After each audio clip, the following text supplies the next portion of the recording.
श्री राम जय जय राम, श्री राम जय जय राम।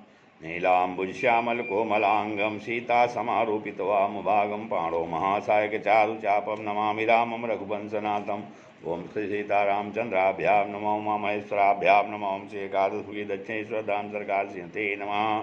सत्संग क्रम में आज श्रीमद्भागवत पुराण से द्वितीय स्कंद की प्रथम अध्याय की कथा है, जिसमें कि ध्यान विधि और भगवान के विराट स्वरूप का वर्णन की चर्चा हो रही है। ओम नमो भगवते वासुदेवाय। श्री शुकवाच वरीयानिशति प्रश्नः कुतो लोकहितं नृपो आत्मवित् सम्मता पुंसां श्रोतव्यादिषु यः परः श्रोतव्यादीनि राजेन्द्र नृणां सन्ति सहस्रशः अपश्यतामात्मतत्त्वं गृहेषु गृहमेधिनाम्। श्री सुखदेव जी ने कहा, परीक्षित, तुम्हारा लोकहित के लिए किया हुआ यह प्रश्न बहुत ही उत्तम है। मनुष्यों के लिए जितनी भी बातें सुनने, स्मरण करने या कीर्तन करने की हैं, उन सब में यह श्रेष्ठ है। आत्मज्ञानी महापुरुष ऐसे प्रश्न का बड़ा आदर करते हैं। राजेंद्र, जो गृहस्थ घर के काम धंधों में उलझे हुए हैं, अपने स्वरूप को नहीं जानते, उनके लिए हजारों बातें कहने, सुनने और सोचने करने की रहती है। उनकी सारी उम्र यूं ही बीत जाती है। उनकी रात नींद या स्त्री प्रसंग से कटती है और दिन धन की हाय हाय या कुटुंबियों के भरण पोषण में समाप्त हो जाता है। संसार में जिन्हें अपना अत्यंत घनिष्ठ संबंधी कहा जाता है, वे शरीर, पुत्र, स्त्री आदि कुछ नहीं हैं, असत हैं। परंतु जीव उनके मोह में ऐसा पागल सा हो जाता है कि रात दिन उनको मृत्यु का ग्रास होते देखकर भी चेतता नहीं।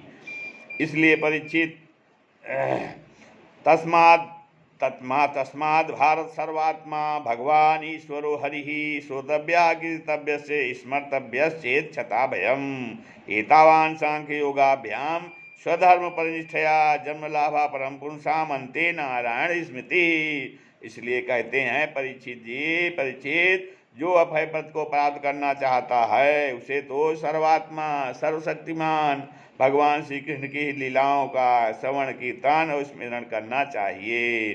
श्रोतव्या कीर्तव्य से स्मर्तव्य चेच्छता भयम।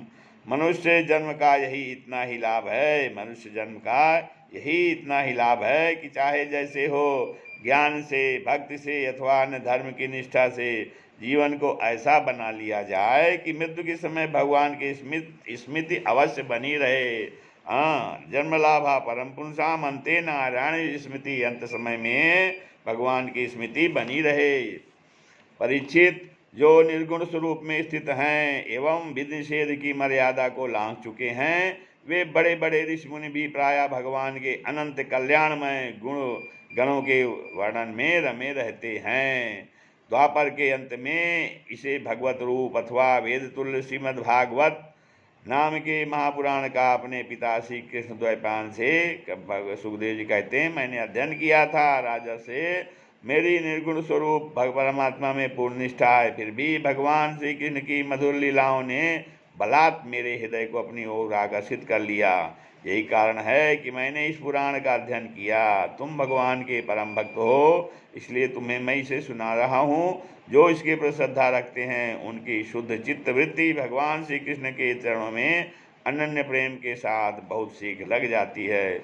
जो लोग लोक या परलोक की किसी भी वस्तु की इच्छा रखते हैं या इसके विपरीत संसार में दुख का अनुभव करके जो उससे विरक्त हो गए हैं और निर्भय मोक्ष पद को प्राप्त करना चाहते हैं, उन साधकों के लिए तथा योग संपन्न सिद्ध ज्ञानियों के लिए भी समस्त शास्त्रों का यही निर्णय है कि वे भगवान के नामों का प्रेम से संकीर्तन करें।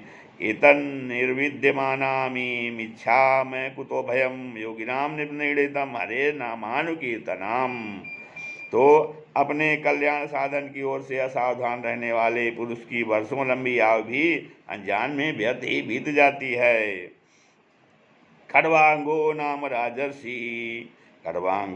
राजर्षि ज्ञाते यत्ता मिह्यायुषः मुहूर्तात् सर्वमुत्सृज्य गतवान भयम हरिम। तो उससे क्या लाभ है? अनजान में ही व्यर्थ बीत जाती है। तो उससे क्या लाभ है? सावधानी से ज्ञान पूर्वक बिताई हुई घड़ी 2 घड़ी भी श्रेष्ठ है, क्योंकि इसके द्वारा अपने कल्याण की चेष्टा तो की जा सकती है। राजस का ट्वांग अपनी आयु की समाप्ति का समय जानकर 2 घड़ी में ही सब कुछ त्याग कर भगवान के अभय व्रत को प्राप्त कर लिया। परीक्षित, अभी तो तुम्हारे जीवन की केवल 7 दिन की है। इस बीच में ही तुम अपने परम कल्याण के लिए जो कुछ करना चाहो कर लो। मृत्यु का समय आने पर मनुष्य घबराए नहीं। उसे चाहिए कि वह वैराग्य शस्त्र से शरीर और उससे संबंध रखने वालों के प्रति ममता को काट डाले। अंतकाले तो पुरुषो आगते गत्वसा छिंद्यांद संग शस्त्रेण स्पृहाम देहे अनुएचताम। और धैर्य के साथ जो है घर से निकलकर पवित्र तीर्थ के जल में स्नान करे और पवित्र तथा एकांत स्थान में विधिपूर्वक आसन लगाकर बैठ जाए। तत्पश्चात परम पवित्र उमा इन 3 मात्राओं से युक्त प्रणव का मन ही मन जप करे। प्राण वायु को वश में करके मन का दमन करे और एक क्षण के लिए भी प्रणव को न भूले।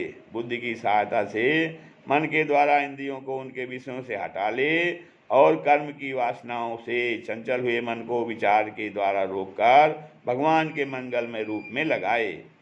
स्थिर चित्त से भगवान के इसी विग्रह में से किसी एक अंग का ध्यान करे।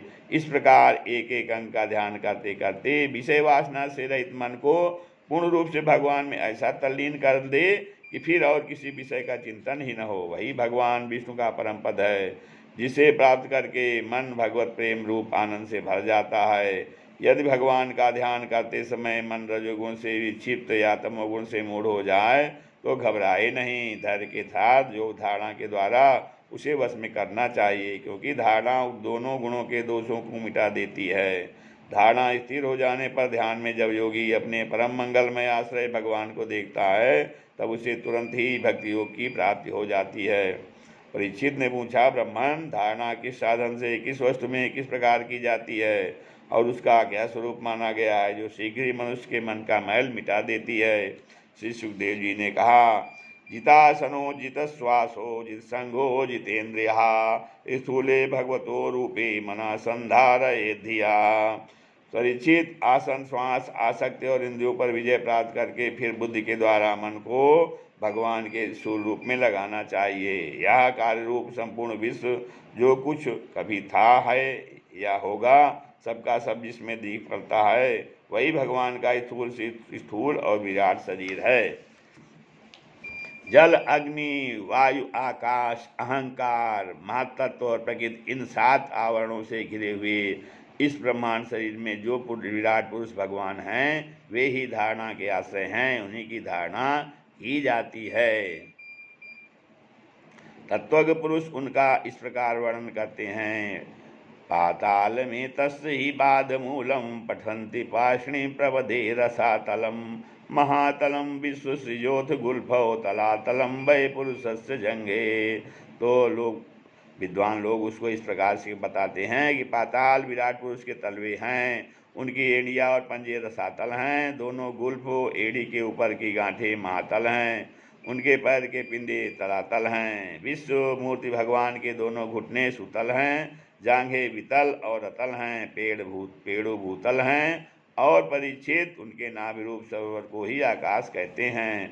आदि पुरुष परमात्मा की छाती को स्वर्गलोक, गले को महलोक, मुख को जनलोक और ललाट को तपोलोक कहते हैं। उन 7 सिर वाले भगवान का मस्तक समूह ही सत्यलोक है।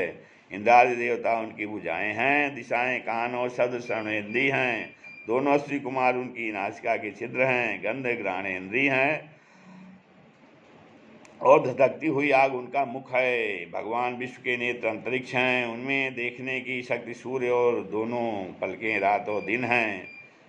उनका भ्रूविलास ब्रह्मलोक है, तालु जल है और जिह्वा रस है। वेदों को भगवान का ब्रह्मरंध्र कहते हैं और यम को दाढ़ें, सब प्रकार के स्नेह दांत हैं और उनकी जगनमोहनी माया को ही उनकी मुस्कान कहते हैं। यह आनंद सी तुलसी माया का कटाक्ष विक्षेप है। लज्जा ऊपर का होठ और लोभ जीजे का होठ, धर्म स्तन और अधर्म पीठ है। प्रजापति उनके मूत्रेंद्री हैं, मित्रावण अंडकोश हैं, समुद्र कोक है और बड़े बड़े पर्वत उनकी हड्डियां हैं। राजन, विश्वमूर्ति विराट पुरुष की नाड़ियां नदियां हैं, कुछ वृक्ष रोम हैं, परम प्रबल वायु श्वास है, काल उनकी चाल है और गुणों का चक्कर चलाते रहना ही उनका कर्म है। परीक्षित, बादलों को उनके केस मानते हैं। संध्या उन अनंत का वस्त्र है। महात्माओं ने अव्यक्त मूल प्रकृति को ही उनका हृदय बतलाया है और सब विकारों खजाना उनका मन चंद्रमा कहा गया है। महातत्व को सर्वात्मा भगवान का चित्त कहते हैं और रुद्र उनके अहंकार कहे गए हैं। घोड़े, खच्चर, ऊंट और हाथी उनके नख हैं। वन में रहने वाले सारे मृग और पशु उनके कट प्रदेश में स्थित हैं। तरह तरह के पक्षी उनके अद्भुत रचना कौशल हैं। स्वयंभू मन उनकी बुद्धि हैं और मन की संतान मनुष्य उनके निवास स्थान है। गंधर्व, विद्याधर, चारण और अप्सराएं उनके खटज आदि स्वरों की स्मृति हैं। दैत्य उनके वीर हैं। ब्राह्मण मुख, क्षत्रिय भुजाएं, वैश्य नंगाएं और शूद्रुन विराट पुरुष के चरण हैं। वीर देवताओं के नाम से जो बड़े बड़े द्रव्यमय यज्ञ किए जाते हैं वे उनके कर्म हैं। परीक्षित, विराट भगवान के स्थूल शरीर का यही स्वरूप है जिसका कि वर्णन किया गया। इसी में मुख्य पुरुष बुद्धि के द्वारा मन को स्थिर करते हैं, क्योंकि इससे भिन्न और कोई वस्तु नहीं है। जैसे स्वप्न देखने वाला स्वप्नावस्था में अपने आप को ही विविध पदार्थों के रूप में देखता है, वैसे ही सबकी बुद्धि वृत्तियों के द्वारा सब कुछ अनुभव करने वाला सर्वांतर्यामी परमात्मा भी एक ही है। उन सत्य स्वरूप आनंद निधि पर भगवान का ही भजन करना चाहिए। अन्य किसी भी वस्तु में आसक्ति का नहीं करना चाहिए, क्योंकि यह आसक्ति जीव के अधःपतन का हेतु है। इस श्रीमद्भागवते महापुराणे परमहंस्यां संहितायां द्वितीय स्कंदे महापुरुष संस्थान वर्णने प्रथमो अध्याय। श्री कृष्ण गोविंद हरि मुरारी हे नाथ नारायण वासुदेव। श्री राम जय।